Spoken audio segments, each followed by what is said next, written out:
നമ്മുടെ സമൂഹത്തിൽ അമിതമായ മദ്യപാനം അതുപോലെ അമിതമായ ലഹരി ഉപയോഗം ഇത് കൂടിക്കൊണ്ടിരിക്കുന്ന ഒരു സാഹചര്യമാണ് കണ്ടുവരുന്നത്. പല വീടുകളും ഈ അമിതമായ ലഹരി ഉപയോഗം മൂലം തകർന്ന് തരിപ്പണമാകുന്ന ഒരു കാഴ്ചയാണ് നമ്മൾ കണ്ടുകൊണ്ടിരിക്കുന്നത്. ഇതുപോലുള്ള മയക്കുമരുന്ന് വിപത്ത് മൂലം പൊതുസമൂഹത്തിലും നിരവധി പ്രശ്നങ്ങളാണ് ഇപ്പോൾ വന്നുകൊണ്ടിരിക്കുന്നത്.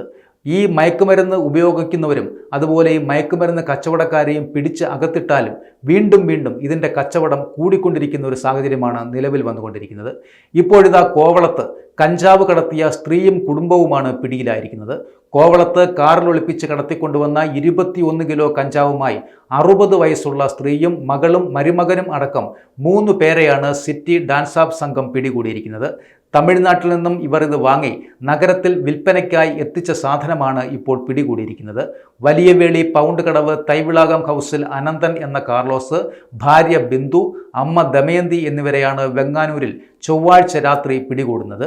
ഇവരുടെ 3 കുട്ടികളും കാറിലുണ്ടായിരുന്നു എന്നതാണ് മറ്റൊരു അതിശയകരമായ കാര്യം. തമിഴ്നാട്ടിൽ നിന്നും ഉല്ലാസയാത്ര കഴിഞ്ഞു വരുന്നതായി നടിച്ചുകൊണ്ടായിരുന്നു ഇവർ ഈ സാധനം കടത്തുവാൻ ശ്രമിച്ചത്. ഈ ബിന്ദുവിനെ തന്നെ നേരത്തെ വെട്ടുകാട് ബാലൻ നഗറിൽ ഓട്ടോറിക്ഷയിൽ കടത്തിക്കൊണ്ടുപോയ 4 കിലോ കഞ്ചാവുമായി പിടികൂടി വലിയതുറ പോലീസ് കൈമാറിയിരുന്നു.